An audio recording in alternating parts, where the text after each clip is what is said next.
زیر اہتمام اور ان کے والد گرامی کے زیر صدارت انعقاد پذیر ہے۔ مجھ سے قبل خطیب اسلام حضرت علامہ مولانا محمد حامد سرفراز قادری صاحب دامہ ظلہ العالی، اور اس سے پہلے حضرت فاضل ذیشان علامہ مولانا مفتی محمد ثمر عباس قادری صاحب آپ سے معاف گفتگو تھے۔ حضرت خطیب اسلام کی گفتگو کے بعد سچی بات یہ ہے کہ میرا آپ سے کسی قسم کا کوئی جملہ کچھ بھی کہنا یہ ایسے ہی ہے جیسے وہ اچھا کھانا کھانے کے بعد اگر کسی کو کہا جائے بھئی یہ چیز اگر تمہیں پیش کی جائے تو کیا کہتے ہو، تو اگلا بندہ کہتا ہے پہلے والا ذوق خراب ہو جائے گا۔ وہ ظاہر ہے قبلہ کا اپنا ایک رنگ ہے، ہمارا ایک اپنا مزاج ہے گفتگو کرنے کا، لیکن چونکہ پابند کیا گیا ہے تو میں کچھ باتیں سمجھیے کہ سبق سنانے کے لیے آپ کے سامنے آج گزار ہوں۔ ویسے ہی آپ عمر میں بڑے ہیں، متعدد احباب، آپ کے سامنے ہمارا نصیحت کے کلمات کہنا یہ ویسے ہی بے ادبی ہے، اور سچی بات ہے یہ لگی لپٹی نہیں ہے، بلکہ جو ہمارے گھر کی تربیت ہے وہی آپ کے سامنے آج کر رہا ہوں۔ گرامی قدر سامعین حضرات، ماضی ہمارا بڑا تابناک ہے۔ کچھ مثالیں میں آپ کے سامنے عرض کرتا ہوں۔ حضرت مولا کائنات شیر خدا کرم اللہ وجہہ الکریم آپ نے کوفہ کا دورہ فرمانا تھا۔ کوفہ حضرت سیدنا امیر المؤمنین حضرت فاروق اعظم رضی اللہ تعالی عنہ کے عہد خلافت میں قائم کیا گیا، نیا شہر بسایا گیا۔ تو یہاں اس وقت نظام چلانے کی باری آئی تو آپ نے اہل کوفہ کے نام خط لکھا، تذکرۃ الحفاظ حضرت ذہبی، خط لکھا اہل کوفہ کے نام کہ میں تمہاری طرف نبی پاک صلی اللہ علیہ وبارک وسلم کے اصحاب میں سے 2 بندے مقرر کر رہا ہوں، اور یہ دونوں ہی فخر عالم نور مجسم صلی اللہ علیہ وبارک وسلم کے نجیب ہیں۔ حق یہ ہے کہ میں تم سے زیادہ ان کی ضرورت اپنے لیے محسوس کرتا ہوں، لیکن اس کے باوجود میں تمہیں ترجیح دے رہا ہوں اپنے اوپر، اور بجائے ان کے کہ میں انہیں مدینہ منورہ میں رکھتا، میں انہیں تمہاری طرف بھیج رہا ہوں۔ ان میں سے ایک کو میں بطور معلم تمہارا استاذ مقرر کر رہا ہوں، اور دوسرے کو یہاں کا گورنر۔ بطور گورنری جن کا تقرر ہوا وہ حضرت سیدنا عمار ابن یاسر رضی اللہ تعالی عنہ، اور بطور استاذ جن کا تقرر ہوا وہ حبر الامہ حضرت سیدنا عبداللہ ابن مسعود رضی اللہ تعالی عنہ تھے۔ جس وقت کام شروع کیا، مولا کائنات شیر خدا کرم اللہ وجہہ الکریم نے اسی دورانیے میں جب کوفہ کا دورہ کیا تو سیدنا عبداللہ ابن مسعود رضی اللہ تعالی عنہ، چونکہ آپ وہاں کا نظام تعلیم سنبھالتے تھے سارا، تو آپ نے حضرت عبداللہ ابن مسعود رضی اللہ تعالیٰ عنہ نے چاہا کہ مولا کائنات شیر خدا کرم اللہ وجہہ الکریم کا جو استقبال ہے وہ ان کی شیان شان کیا جائے۔ تشریف لائے، سب اہل کوفہ نے باہر نکل کر استقبال کیا، لیکن جہاں آپ کے بیٹھنے کا اور قیام کا انتظام تھا حضرت سیدنا مولا کائنات رضی اللہ تعالیٰ عنہ کا، آپ وہاں داخل ہوئے تو حضرت عبداللہ ابن مسعود رضی اللہ تعالیٰ عنہ کی یہ کلاس تھی۔ یہ سیرت نگاروں نے لکھا، انہوں نے کہا کہ 4000 قلم دوات جو ہیں وہ اطراف میں لگے پڑے ہیں، اور ہزاروں کی تعداد میں شاگرد ایسے ہیں جو حضرت عبداللہ ابن مسعود رضی اللہ تعالی عنہ سے روایت حدیث کے لیے وہاں موجود ہیں، ہزاروں کی تعداد میں۔ مولا کائنات شیر خدا کرم اللہ وجہہ الکریم نے جب یہ منظر دیکھا کہ 4000 قلم دوات وہاں موجود ہے اور روایت حدیث کے لیے حضرت عبداللہ ابن مسعود بیٹھیں گے اور آپ کے شاگرد لکھیں گے، تو آپ نے یہ جملہ فرمایا تھا، فرمایا ابن مسعود تو نے نبی پاک صلی اللہ علیہ وسلم کی صحبت کا حق ادا کر دیا۔ واہ واہ واہ واہ واہ، کیا بات، واہ واہ واہ، ماشاءاللہ۔ یہ ماضی ہے ہمارا۔ آگے آئیے، 1-2 مثالیں میں یہاں آپ کے سامنے پیش کروں گا۔ حضرت امام یحییٰ ابن معین رضی اللہ تعالی عنہ حضرت امام بخاری اور مسلم کے اساتذہ میں آتے ہیں۔ امام الائمہ سیدنا امام اعظم ابو حنیفہ رضی اللہ تعالی عنہ کے شاگردوں میں آتے ہیں۔ اتنا بڑا نام ہے، آپ دیکھیے کہ میں نے استاذ ہونے کے ناطے، عالم ہونے کے ناطے پوری تاریخ اسلام میں کسی بندے کے علم کا صلہ اتنا بڑا میں نے نہیں پڑھا جو حضرت یحییٰ ابن معین رضی اللہ تعالی عنہ کے بارے میں آیا ہے۔ یہ ہمارا ماضی ہے۔ یحییٰ ابن معین رضی اللہ تعالیٰ عنہ وہ شخصیت ہیں جن کے بارے میں اکابر کا مسلمہ قول ہے۔ آپ سے پوچھا گیا کتنی احادیث ایسی ہیں جو آپ کو یاد ہیں؟ تو آپ نے ارشاد فرمایا فخر عالم صلی اللہ علیہ وبارک وسلم کا کوئی فرمان ایسا ہے ہی نہیں جو میری نظر اور میری قلم سے نہیں گزرا۔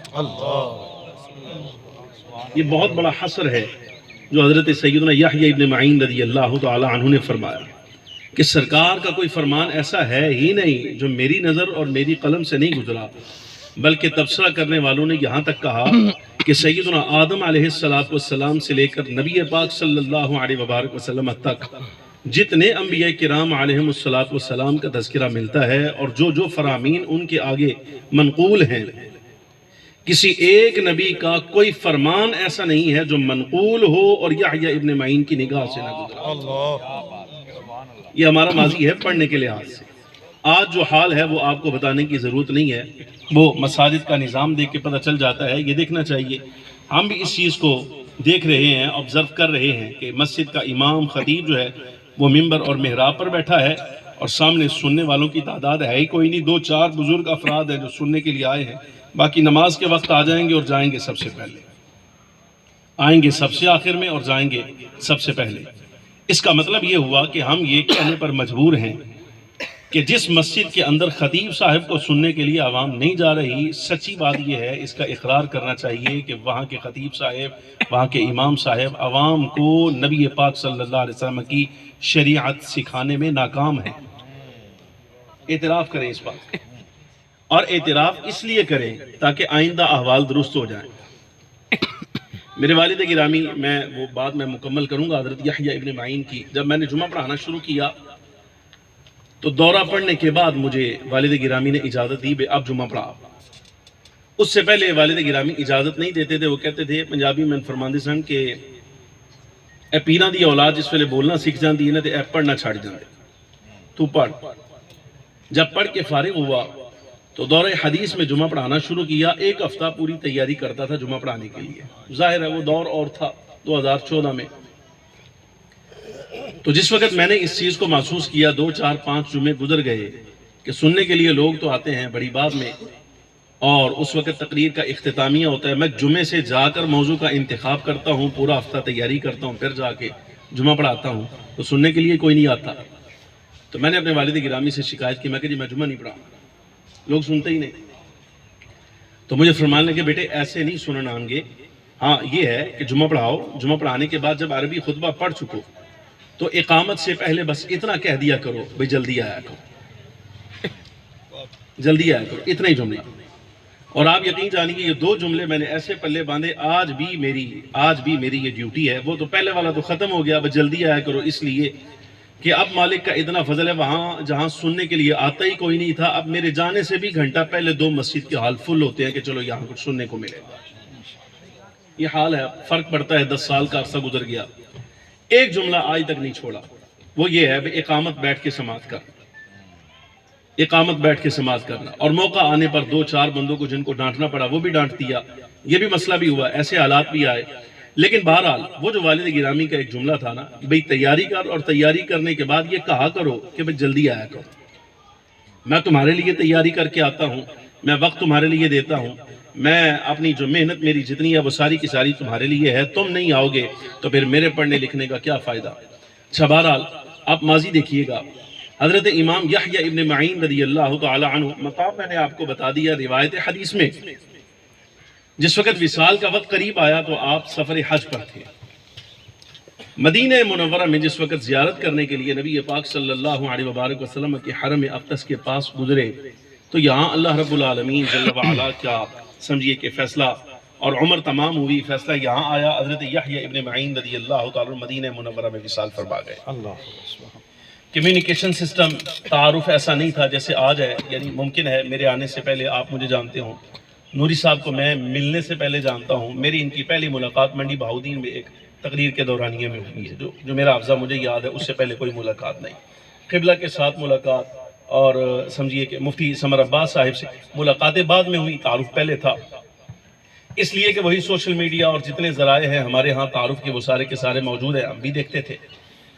لیکن گزارش یہ ہے کہ اس وقت ایسا چونکہ سسٹم نہیں تھا تو بتانے والوں نے اس بات کو پھیلایا کہ آج مدینہ منورہ میں جس بندے کا انتقال ہوا ہے یہ کوئی عام فرد نہیں ہے، یہ وہ آدمی ہے کہ جس نے تمام زندگی نبی پاک صلی اللہ علیہ وبارک وسلم کی حدیث کی خدمت میں گزاری ہے، اور یہ محدثین کا استاد حضرت امام یحییٰ ابن معین رضی اللہ تعالی عنہ ہیں۔ آج مدینہ میں انتقال کر گئے، آپ اور میں دعا کر دیں یا اللہ آخری وقت وہاں ہونا چاہیے۔ میں عرض کر رہا ہوں آپ نے جنازے بھی اپنی نگاہوں سے دیکھ لیے، حضرت غازی اسلام غازی ممتاز صاحب رحمۃ اللہ علیہ کا، حضرت استاد خادم حسین صاحب رضوی رحمۃ اللہ، بڑا کچھ دیکھا آپ نے۔ میں عرض کر رہا ہوں کہ اولین و آخرین میں یہ اعزاز میں نے یحییٰ ابن معین کے علاوہ کسی کے لیے پڑھا ہی نہیں۔ جو عرض کروں گا آپ خود تصدیق کریں گے۔ جس وقت انتقال ہوا سارے معاملات ہو چکے، تو یہ طے پایا چونکہ تمام زندگی حضرت امام یحییٰ ابن معین رضی اللہ تعالی عنہ کی سرکار کی حدیث کی خدمت میں گزری ہے، لہٰذا اس کا آخری وقت بھی جو ہے وہ بہت شایان شان ہونا چاہیے۔ جو اس وقت مدینہ منورہ پر گورنر تھا اس کو لکھا گیا کہ آج ایک بہت بڑا عالم انتقال کر گیا ہے، تو ان کے بارے میں ہمارا کیا فیصلہ ہونا چاہیے، کوئی ایسا اعزاز مدینہ کی طرف سے ان کو ملنا چاہیے۔ تو تمام اہل مدینہ کی طرف سے اور خاص گورنر مدینہ کی طرف سے یہ اعلان کیا گیا کہ اگر واقعتاً یہ حضرت یحییٰ ابن معین رضی اللہ تعالی عنہ ہیں تو پھر ان کی شیان شان یہ ہے کہ ان کا آخری وقت اسی چارپائی پر رکھا جائے جہاں مصطفیٰ کریم صلی اللہ علیہ وسلم۔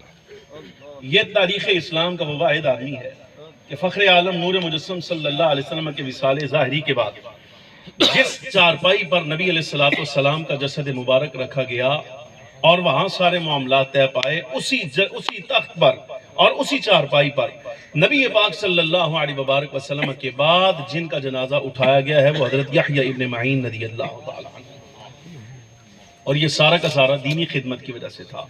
حضرت امام شافعی رحمۃ اللہ علیہ کا آپ نے صرف نام سنا ہے، صرف نام سنا ہے، کبھی آپ اس کے بارے میں پڑھیں تو صحیح کہ وہ اپنے زمانے کا کتنا بڑا عالم ہے۔ حافظ ابن حجر اسقلانی رحمۃ اللہ تعالی علیہ نے یہ جملہ لکھا، فرماتے ہیں یہ بہت بڑا، میرے خیال سے جب کسی شخص کے بارے میں تبصرہ کیا جائے اسماء الرجال کے میدان میں تو اس سے بڑا آگے تعریف کا جملہ ہو ہی کوئی نہیں سکتا۔ وہ یہ ہے کہ حضرت امام شافعی رحمۃ اللہ تعالی علیہ اتنے بڑے عالم ہیں اپنے زمانے میں کہ آپ جیسا عالم پورے زمانے نے کہیں دیکھا ہی نہیں ہوگا۔ یہ ہے اس سے اگلا جملہ جو حضرت امام شافعی رحمۃ اللہ تعالی علیہ کے لیے کہا گیا وہ ان کی خدمات کی وجہ سے ہے، اور اسی چیز کی وجہ سے جو آج آپ کے سامنے پڑی ہے، لیکن آپ کی اور ہماری توجہ نہیں ویسی، جیسے اللہ نے انہیں توفیق عطا فرمائی۔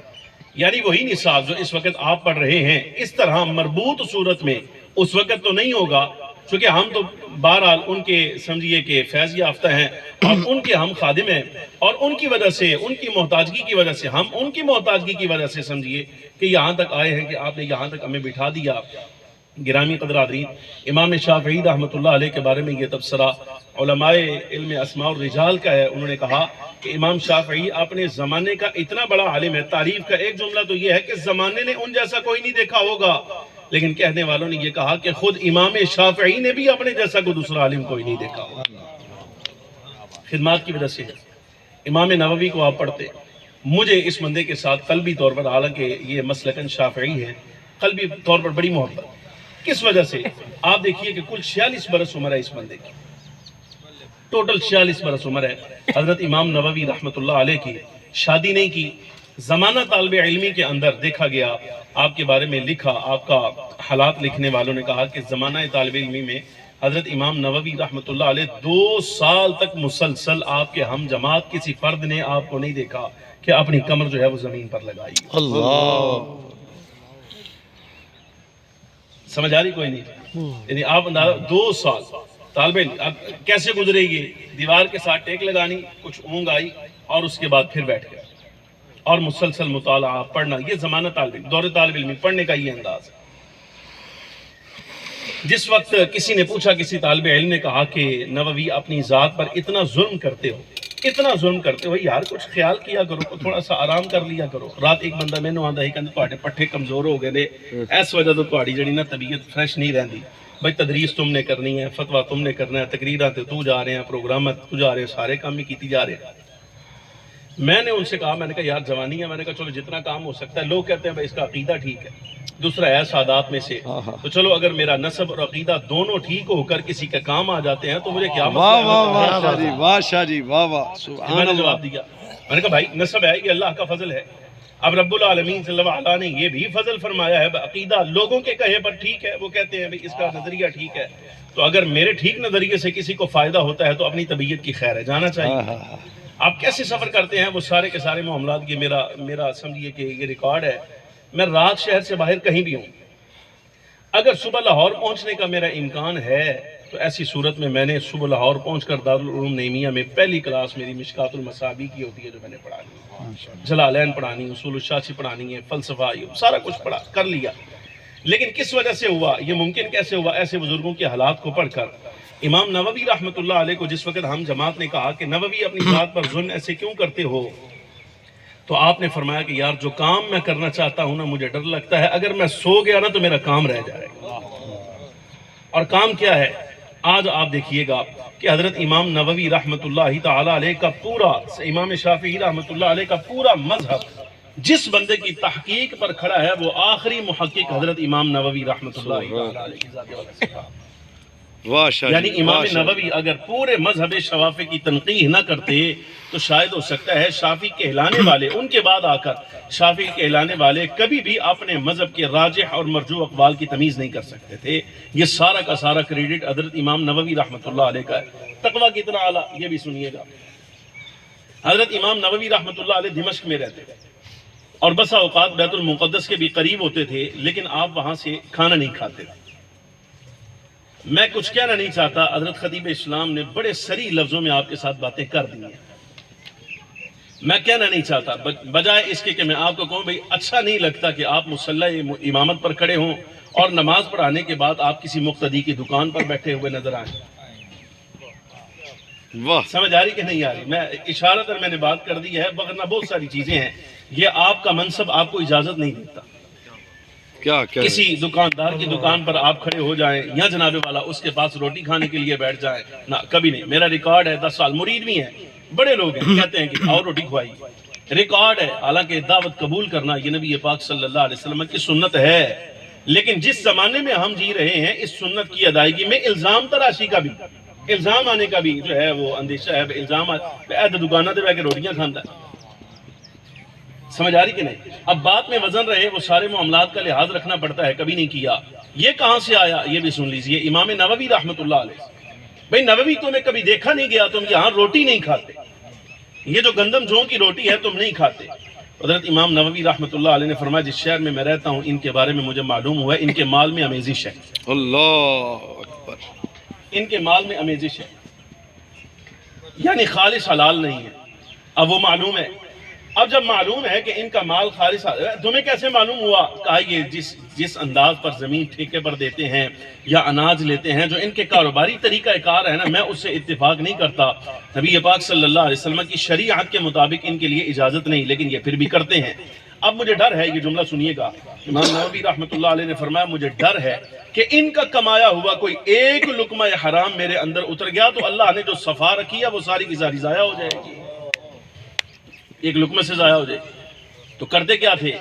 یہ آپ کا سیرت اور آپ کی تاریخ لکھنے والے امام نووی رحمۃ اللہ علیہ اتفاق کرتے ہیں، سارے کے سارے کہتے ہیں کہ جتنی دیر حضرت امام نووی رحمۃ اللہ علیہ دمشق میں رہے ہیں یا جس شہر میں رہے ہیں، تمام زندگی آپ کے والد گرامی کا اصول رہا کہ نوا گاؤں سے آپ کے والد گرامی آپ کو وہاں سے پانی بھی بھیجا کرتے تھے، یہ پانی بھی وہیں سے آیا کرتا تھا، اور کچھ خشک میوہ جات جو ہیں یہ ڈرائی فروٹ جن کو آپ کہتے ہیں، کوئی کھجور آ گئی، کوئی اس طرح کی چیزیں آ گئی، وہ بھیج دیا کرتے تھے۔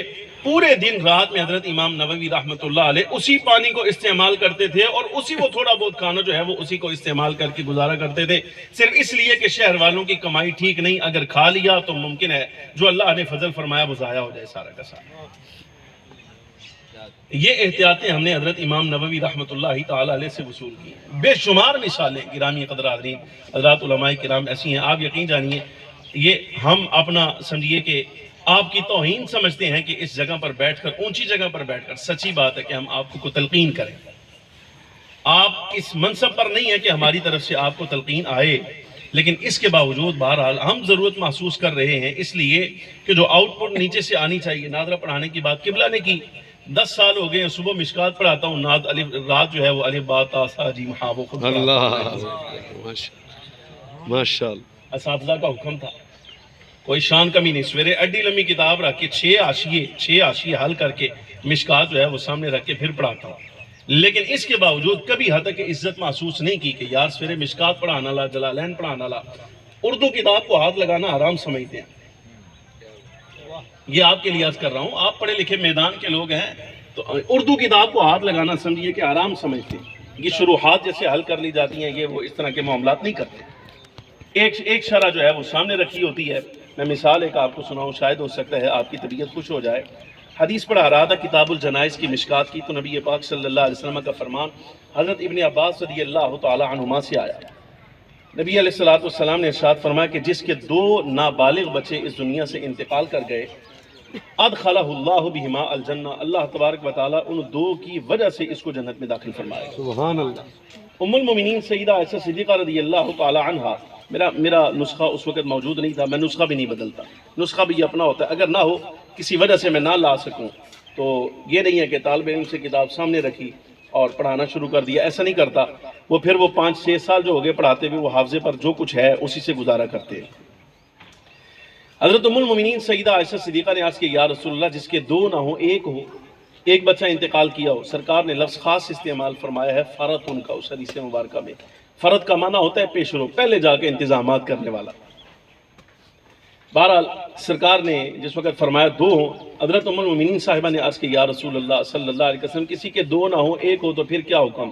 فرمایا 1 بھی ہو تو اللہ رب العالمین جل وعلا اس ایک نابالغ بچے کے انتقال کر جانے کی وجہ سے اور ماں باپ کے صبر کرنے کی وجہ سے اللہ رب العالمین جل وعلا انہیں جنت میں داخل فرمائے گا. پھر اگلا جملہ حضرت ام المومنین صاحبہ کا تھا، عرض کیا، یا رسول اللہ صلی اللہ علیہ وسلم جس کا 1 بھی نہ ہو، جس کا 1 بھی نہ ہو. یہ اشارتاً بعض محدثین نے کہا آپ نے اپنی ذات مراد لی، چونکہ آپ کی اولاد نبی علیہ السلام سے کوئی نہیں تھی. حضرت ام المومنین صاحبہ یا رسول اللہ جس کا کوئی 1 بھی نہ ہو. اس پر نبی پاک صلی اللہ علیہ وسلم نے ارشاد فرمایا جملہ علی الاطلاق، یہ اشارہ تھا اپنی طرف.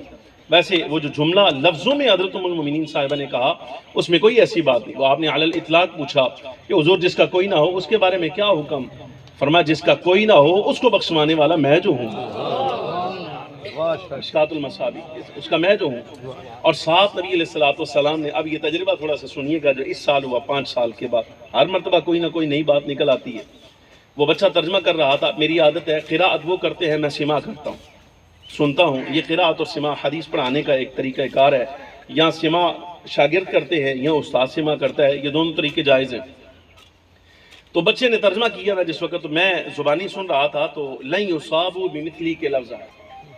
اس کا ترجمہ اس نے کیا کہ میری مثل مصیبت میری امت کو کبھی نہیں آئے گی. یہ جملہ اس نے کہا، میں زبانی آنکھ بند کر کے سن رہا تھا تو میری طبیعت خراب ہو گئی. میں نے اس بچے کو ڈانٹ دیا، وہ شاہ صاحب تھے. میں نے اسے کہا، میں نے کہا بڑا غلط ترجمہ تم نے کیا. یہ کیا مطلب؟ نبی پاک صلی اللہ علیہ وسلم فرما رہے میری مثل مصیبت میری امت کو نہیں آئے گی.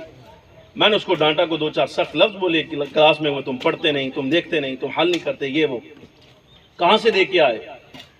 اس نے کہا جی میں تو مفتی صاحب سے دیکھ کے آیا.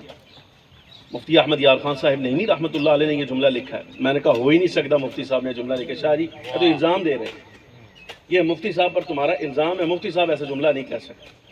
کہنے لگا حضور میں مفتی صاحب نے راتی پڑھ کے آیا، وہی ترجمہ جو میں نے آپ کے سامنے کیا یہ مفتی صاحب نے کیا. میں کہا لاؤ مفتی صاحب وہ کتاب لاؤ. وہ جس وقت میرات المناجی پیش کی گئی تو میں نے دیکھا واقعاتاً مفتی صاحب کا ترجمہ یہی تھا. اب ظاہر ہے کچھ بڑے لوگ ہیں، ہم کچھ کہہ نہیں سکتے. دل نہ مننے میرا کہ یار یہ ترجمہ ٹھیک نہیں. میں نے کتاب وہیں پر ان کو کہا بند کرو، کلاس ختم، کل پڑھاؤں گا. رات سفر میں تھا، وہ سفر سارا جس وقت واپس مدرسے پہنچا کو 2-2:30 بجے کا ٹائم تھا، تو اپنے کتب خانے میں آ کر کتابیں مصابیح السنہ کی شروحات اور شرح مشکات اور ادھر ادھر جہاں کہیں یہ حدیث یہ جامع ترمذی کی روایت تھی اس کی شروحات نکالی، سارا کچھ سامنے رکھا. حیرت کی بات یہ ہے، آپ اندازہ فرمائیے کہ 10 شروحات میں نے دیکھی جامع ترمذی تک، ہر ایک نے ترجمہ وہی کیا تھا جو مفتی صاحب نے کیا ہوا تھا. ہر ایک کا ترجمہ وہی کہ میری مثل مصیبت میری امت کو نہیں پہنچے. دل طبیعت نہ مانے. بہرحال پھر وہ اپنا ایک خاص طریقہ ہے وہ لایا ہوتے پیچھے تو فوراً اللہ تبارک و تعالیٰ جل وعلا کی جناب سے یہ فضل ہوا، مہربانی ہوئی. اب کتاب چھوڑ کر دو کام تھے. ایک تو یہ تھا چونکہ وہ طبیعت میں ایک ترجمہ تھا وہ میرے ذہن میں جو میں کرنا چاہ رہا تھا، پھر اس کی دلیل بھی چاہیے تھی. کتاب بند کر کے جو اپنا طریقہ کار ہے وہ کیا، کرنے کے بعد جس پر اللہ پاک نے فضل فرمایا اس کا معنی یہ سمجھ آیا. نبی علیہ السلام کے فرمان کا معنی یہ ہے کہ اولاد اگر انتقال کر جائے تو ماں باپ کے لیے یہ حادثہ ہوتا ہے، ناقابل برداشت ہوتا ہے. لَن يُصَابُوا بِمِثْلِهِ کا معنی یہ ہے، سرکار فرما رہے ہیں بھئی امت میں سے کسی کے 2 بچے انتقال کر جائیں تو اس کے لیے یہ بڑا حادثہ، ایک انتقال کرے تو اس کے لیے یہ بڑا حادثہ، لیکن سارے کائنات کے حوادث کو ملایا جائے تب بھی میرے وصال جیسا حادثہ پوری دنیا میں کسی کو نہیں آیا. یہ تعویل بھی خود آئی، یعنی معنی جو مفتی صاحب نے کیا تھا یہ اس کا ترجمہ یہ کیا، لیکن ساتھ بھی حل کیا. میں نے کہا یار یہ اپنی جگہ رہا، چونکہ ائمہ کرام اکابر اس پر اتفاق کرتے ہیں، معنی اس کا یہ بنتا ہے، یہ اس کی تعویل ہے. لیکن بندہ ناچیز عرض کرتا ہے کہ اس کا دوسرا ترجمہ یہ ہو سکتا ہے لَن يُصَابُوا بِمِثْلِي، میری امت کو کوئی خیر پہنچانے والا ایسی خیر نہیں پہنچا سکتا جیسی خیر میں نے اپنی امت کو پہنچا. واہ شاہ جی، کیا کہنے، ماشاءاللہ ماشاءاللہ. یہ کتاب سامنے رکھ کے میرے بھائی یہ سارا کچھ وہیں سے ہوا، لیکن عرض گزاری ہے یہ سارے کے سارے معاملات اس وقت ہیں جس وقت آپ بہرحال آپ یہ چیزیں کریں، میدان میں اتریں. جب اللہ اور اس کے رسول کی طرف توجہ ہے. نتیجہ امام نووی کا کہاں نکلا، چلے وہ بھی آپ کو سنا دیتا ہوں. گلاں بہت نے ایسی بہوں بولنے چونکہ ساڈا کام ہی خطیبان ہے. نوری صاحب خطیب ہے نا، تو خطیب ہونے کا معنی یہ ہوتا ہے کہ جب اوپر بیٹھ گئے ہیں تو پھر صرف اینے بولنا ہے، باقی سارے خاموش ہیں. مفتی صاحب بیٹھے ہیں تو ہم خاموش ہیں، خطیب الاسلام قبلہ بیٹھے ہیں تو ہم خاموش ہیں، اب ہم بیٹھے ہیں تو باقی سارے خاموش ہیں. کام بڑا مواد ہے یعنی اس موضوع پر آپ کو پیش کرنے کے لیے، صرف توجہ دلانے کے لیے. میں ختم کرتا ہوں کہ صرف اس لیے عرض کر رہا ہوں کہ بھائی کتابیں آپ کا انتظار کر رہی ہیں، تفسیر حدیث کی کتابیں تمہارا انتظار کر رہی ہیں. یہ خالی اس لیے نہیں کہ درسیات کے طور پر نصاب جب پڑھنا تھا اس وقت اساتذہ نے پڑھا دیا اور ہم نے پڑھ لیا، نہ، وہ آج بھی آپ کا انتظار کر رہی ہیں. تفاسیر کو کھولیے، حدیث کی کتابوں کو کھولیے، نبی پاک صلی اللہ علیہ وسلم کی بارگاہ میں حاضری دیجیے، رب کی بارگاہ میں حاضری دیجیے. قرآن عزیز کھلا ہے، تفاسیر آپ کے سامنے ہے، تو سمجھیے کہ باری تعالیٰ جل وعلا کی جناب میں حاضر ہیں. حدیث کی کتاب کھلی ہے. آپ کے جمعوں کے لیے میں کہتا ہوں کہ 4 کتابیں آپ کو کافی ہیں. ریاض الصالحین سامنے رکھو، مشکات رکھو، الترغیب بترغیب رکھو، اور احیاء العلوم امام غزالی رحمۃ اللہ. کیا بات ہے، کیا بات، کیا بات، کیا بات. یا تمہاری زندگی گزر جائے گی موضوعات ختم نہیں ہیں، آپ پریشان ہو جائیں گے. آپ کہیں گے یار تسی کہو نا جی مفتی صاحب نے کہو جی مفتی صاحب یہ موضوع کتوں لے آندے. اگر خطیب اسلام سے آپ کہیں گے موضوعات کا انتخاب آپ کہاں سے کرتے، ساڈے کو لو پوچھو، نوری صاحب کو لو پوچھو. تو ہم آپ سے عرض کریں گے بھائی آپ میدان میں اتریں. آپ جس وقت آپ اتریں گے تو آپ خود کہیں گے موضوعات تو ختم ہونے کا نام ہی نہیں لے رہے. کون سا کام ایسا ہے جو آپ کے بزرگوں نے کر کے آپ کو نہیں دیا. امام نووی رحمۃ اللہ علیہ کی ریاض الصالحین ایک جلد میں 2000 احادیث مبارکہ اس میں آئی، 2000 احادیث. لیکن آپ اندازہ کیجئے کہ امام نووی کا انداز ایسا ہے وہاں کلام کرنے کا، کس باب باندھا وہ سمجھیے آپ کی تقریر کا موضوع ہے. اور اس کے نیچے آیات امام نووی نے لکھ دی ہیں. اس آیت میں سے کسی آیت کو سرنامہ کلام میں خطبہ میں آپ سرنامہ کلام کے طور پہ پڑھ دیں. اس کے بعد نیچے 4-6 احادیث پڑھی ہیں امام نووی نے مندرج کر دی ہیں، لکھ دی ہیں. وہ سنا کر اگر آپ خطبے کا اختتام کریں، کو نصیحت کی باتیں کریں، آپ کو جمعہ حل ہو گیا. الترغیب بترغیب بھی ایسے ہی ہے. امام منذری رحمۃ اللہ تعالیٰ علیہ مشکات المصابیح کھلی پڑی ہے. لیکن بات پھر وہی ہے کہ کتابیں آپ کا انتظار کر رہی ہیں، کتاب تمہارا انتظار کر رہی ہے. امام نووی رحمۃ اللہ تعالیٰ علیہ کا پھر آپ دیکھیے مقام کیسا ہے. حضرت امام تاج الدین سبکی رحمۃ اللہ تعالیٰ علیہ نے لکھا، فرماتے ہیں میں نے اپنے والد گرامی کو دیکھا، چونکہ آپ دارالحدیث الاشرفیہ میں شیخ الحدیث تھے حضرت امام نووی. آپ کا وصال ہوا تو آپ کے وصال کے بعد اسی مقام پر یعنی مسند مشیخت پر حضرت امام تقی الدین سبکی رحمۃ اللہ تعالیٰ علیہ کا تقرر ہوا حدیث پڑھانے کے لیے. اور امام نووی سے پہلے حضرت امام ابن صلاح رضی اللہ تعالیٰ عنہ صاحب المقدمہ، یہ وہ بندہ ہے. آپ نے تو صرف استاد صاحب کا دیکھا، آپ ذہبی کو اٹھائیے، حافظ ابن صلاح کے بارے میں پڑھیے.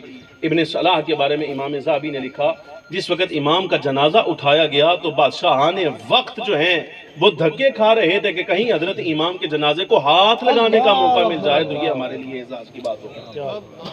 عجیب ہے. بندہ انتقال کر گیا ہے، انتقال کے بعد بھی حضرت امام ابن صلاح رضی اللہ تعالیٰ عنہ کی حیبت جو ہے وہ جناب والا پورے مجمع پر طاری تھی، دنیا تھی، جمع تھی، جنازہ اٹھانے کے لیے لوگ جو ہے وہ تڑپ رہے تھے کہ ہاتھ لگانے کا موقع مل جائے۔ ان کا وصال ہوا تو اسی مسند پر حدیث پڑھانے کے لیے امام نووی کا تقرر ہوا۔ امام نووی کا 46 برس کی عمر میں انتقال ہوا تو اسی مسند پر حضرت امام تقی الدین سبکی رحمۃ اللہ تعالی علیہ کا جو ہے وہ تقرر ہوا۔ حضرت امام تاج الدین سبکی فرماتے ہیں کہ میں نے اپنے والد گرامی امام تقی الدین کو دیکھا اکثر تہجد کے اوقات میں اپنے گھر سے نیچے آتے ہیں اپنے حجرہ سے، اور جو حجرہ جہاں حدیث کا درس آپ نے دینا ہے، جہاں شاگرد بیٹھ کر پڑھتے ہیں، وہاں خاموشی سے داخل ہوتے ہیں، دروازہ اندر سے بند کر لیتے ہیں، پتہ نہیں کیا کرتے ہیں۔ آپ فرماتے ہیں کہ ایک دن میں چونکہ دیکھتا رہا تو میرا دل ہوا کہ یار پتہ کرنا چاہیے ابا جی اس ویلے اتر دیں آ کے خالی دارالحدیث کے اندر آپ بیٹھ جان دیں کہ کر دے کی نے۔ فرماتے میں داخل ہوا پیچھے پیچھے، جیسے ہی والد گرامی اندر دروازہ بند کیا تو میں نے ہلکا سا دروازہ کھولا اور میں نے آنکھ لگا کر دیکھا کہ حضرت امام تقی الدین سبکی رحمۃ اللہ علیہ یہ اپنے دور کا وہ بندہ ہے کہ جس نے ابن تیمیہ کے تمام خرافاتی جتنے نظریات ہیں بالاستیعاب جس بندے نے رد کیا ہے وہ حضرت امام تقی الدین سبکی رحمۃ اللہ تعالی علیہ اپنے وقت کا مجدد ہے۔ مدینہ منورہ حاضری کے بارے میں جو مسئلہ سب سے بڑھ کر جس بندے نے حل کیا ہے وہ حضرت امام تقی الدین سبکی رحمۃ اللہ تعالی۔ ساری میں مسلول کتنی مشہور ہے اس کی، ابن تیمیہ کی گستاخ رسول والے مسئلہ میں یہ پورا ایک جو ہے وہ ذخیرہ ہے جو ابن تیمیہ نے تیار کیا، لیکن امام تقی الدین سبکی رحمۃ اللہ علیہ نے جو ہے وہ السیف المسلول کے نام سے نیا تیار کر کے کہا کہ چونکہ اس کے عقائد ٹھیک نہیں ہے لہذا مجھے پسند نہیں آیا تو میں نے اپنا تیار کر کے دینا ہے۔ یہ باتیں جو اس نے لکھی ہیں ٹھیک بھی ہیں تب بھی میں قبول نہیں کرتا اس میں۔ جو بندہ نبی علیہ السلام کے بارے میں کہہ رہا ہے کہ حضور کے مزار پر جائے گا تو مشرک ہو جائے گا، سمجھ آ رہی کہ نہیں آ رہی؟ تو یہ ایسے نظریات کی وجہ سے حضرت امام تقی الدین سبکی نے رد کر دیا۔ اتنا بڑا اپنے زمانے کا بندہ اور مجدد کہلایا ہے۔ حضرت امام تاج الدین سبکی رحمۃ اللہ علیہ فرماتے ہیں جب دروازہ کھولا میں نے دیکھا کہ میرے والد گرامی کا یہ جو رخسار ہیں یہ اس مصلی پر ہیں جس پر بیٹھ کر آپ حدیث پڑھاتے ہیں، یعنی اپنا چہرہ جو ہے وہ اس مصلی پر مل رہے ہیں اور ساتھ یہ مصرع کہہ رہے ہیں میری جان قربان ہے اس مصلی پر جس پر بیٹھ کر حضرت امام نووی رحمۃ اللہ تعالی علیہ درس حدیث دیتے رہے۔ سبحان اللہ سبحان اللہ۔ یار امام نووی رحمۃ اللہ علیہ نے اپنے وصال پر کوئی ایسی بات کہی ہے کہ دوسرا نووی نہیں آ سکتا؟ یہ آپ سے پوچھ رہا ہوں۔ ابن صلاح گئے ہیں تو کیا انہوں نے یہ بات کہی ہے کہ دوسرا ایسا شیخ الحدیث نہیں آ سکتا؟ لیکن تعجب کی بات یہ ہے کہ آج آپ دیکھ لیں ہماری حالت یہ ہے ایک بندہ اٹھ جائے، فریق مخالف کو آپ دیکھیں ایک جائے گا تو 10 بندے اس کی مسجد سنبھالنے کے لیے کھڑے ہیں، پیچھے موجود ہیں۔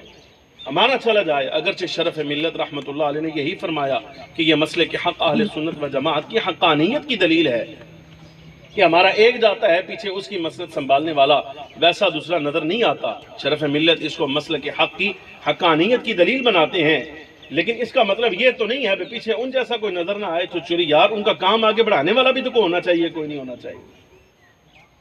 گزارش سمجھ آ رہی کوئی نہیں آ رہی؟ بے شمار مثالیں اس وقت میرے منہ پر ہیں، زبان پر ہیں، میں حیا کرتے ہوئے سمجھیے میں آپ کے سامنے عرض نہیں کر سکتا۔